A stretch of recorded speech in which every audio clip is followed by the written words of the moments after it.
According to analysts, the prudential regulator is expected to decrease the serviceability buffers, which would enable borrowers to secure larger loans. This move is anticipated as the regulator prepares to publish its highly anticipated review of lending rules for the Australian housing market in the next 2 weeks. If interest buffers utilised in loan serviceability assessments are adjusted, it could result in a rise in borrowing potential. The Australian Prudential Authority has already signalled its willingness to modify settings in order to avoid strangling credit growth in the housing market. If you find value in these videos, please consider hitting the subscribe button as it really helps out the channel. And a big thank you to all our subscribers. Your support inspires us to create more content. We hope you enjoy. Prior to any regulatory modifications, financial institutes are also exploring options to extend loan terms in order to make loan repayments more manageable for customers as interest rates continue to climb, as well as allowing for a larger upfront borrowing. We saw this recently with UBank, a subsidiary of National Australia Bank, who recently announced its decision to offer a 35-year mortgage, which was previously only available for new home buyers, which they're now offering for those seeking to refinance. While this extension will result in lower monthly repayments, customers will end up paying more interest over the lifespan of the loan. For example, for those on an average mortgage, refinancing on an extended loan term of 35 years, that would see their mortgage repayments significantly reduced by about $367 per month under the UBank offering. And extending the loan term can be an attractive option for borrowers who have been affected by sudden interest rate rises, as it reduces the monthly amount, especially as we've seen higher cost of living really affecting a lot of those with mortgages. However, this choice does come with drawbacks of still having a loan in the later stages of life than previously planned, and the borrower will naturally end up paying significantly greater amount of interest. If the average borrower decided to extend their loan term to a full 35 years, the interest expense on an average mortgage would increase by about $60,000, which is a significant amount of cash. In the United Kingdom, a lender has recently started offering 40-year mortgage terms for home buyers. The move comes as borrowers in the UK face rising interest rates and increased difficulty in meeting affordability criteria for a home loan, which sounds very similar to the problems we have here in Australia. By extending the loan term of the mortgage to 40 years, monthly repayments are reduced, making it more affordable for borrowers. However, once again, it comes at a cost of paying more interest over the lifetime of the loan, as well as still having a loan at an older age than you'd otherwise have anticipated. As we can see here with this UK lender's offer for a 40-year term, this comes as part of a trend of many banks and financial institutions offering more flexibility for loan terms to help customers manage higher interest rates.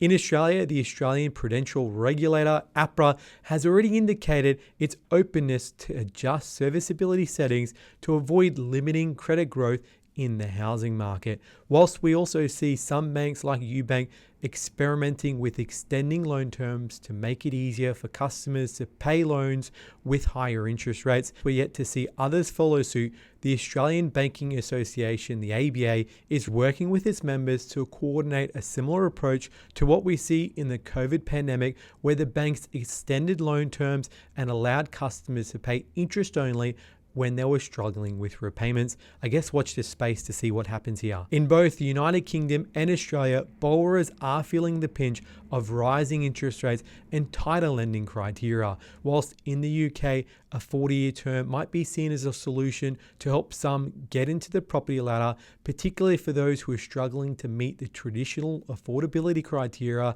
In Australia, we're seeing very similar things with a push for larger loans to combat the higher interest rates, with analysts suggesting that reducing serviceability buffers might be needed to avoid unnecessary constraints on credit growth. As such, it remains to be seen whether banks and financial institutions will follow the lead of the UK and offer more flexible terms. And it's believed that other banks, including NAB's main brand, are not considering comparable measures like we're seeing with UBank offering the 35-year term. Once again, watch this space. It'll be interesting to see what happens here. In October of 2021, when the cash rate fell to 0.1%, APRA, the bank regulator, instructed the banks to raise the mortgage serviceability buffer, which is utilized in evaluating new loans, from 2.5% to 3%. Furthermore, it eliminated the floor rate of 7%, which prevented the assessment of falling below that level. This action enhanced borrowing capacity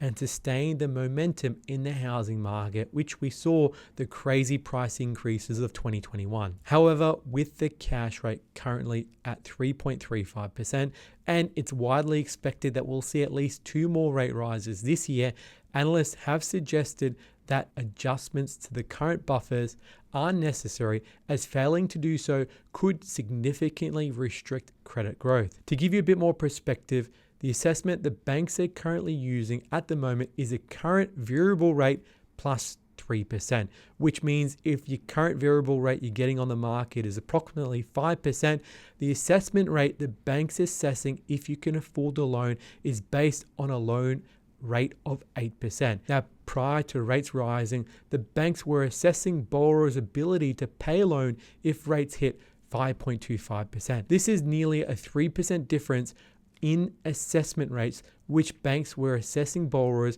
between the last 12 months, which has resulted in over a 30% drop in consumers' and borrowers' ability to borrow. Maintaining the serviceability buffer at 3% could intensify the decline in housing growth and lead to a further decrease in property prices and activity, which means if the Reserve Bank intends for a soft landing, then policies such as these will potentially contribute to an adverse outcome. And it appears that reverting to the 2019 setup that APRA had, where borrowers were assessed based on a serviceability buffer of 2% or a minimum of 7%, whichever was higher, is the most probable alternative that we might see. As mortgage rates have climbed to over 5% now, the typical borrower's capacity has decreased by about 30 to 45% due to the serviceability interest rate of 8% that's currently being used in evaluating home loan applications.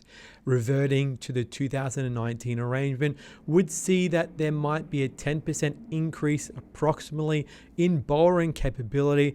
However, keeping in mind with rates projected to keep rising, it might not have such a big impact after all. Here at Hunter Galloway, we're mortgage brokers. We deal with people Australia-wide. So if you're looking for a great mortgage broker to assist with purchasing your first home or buying an investment, even refinancing, we can help. Call us on 1300 088 065 or visit our website huntergalloway.com.au, and we'll see you next time.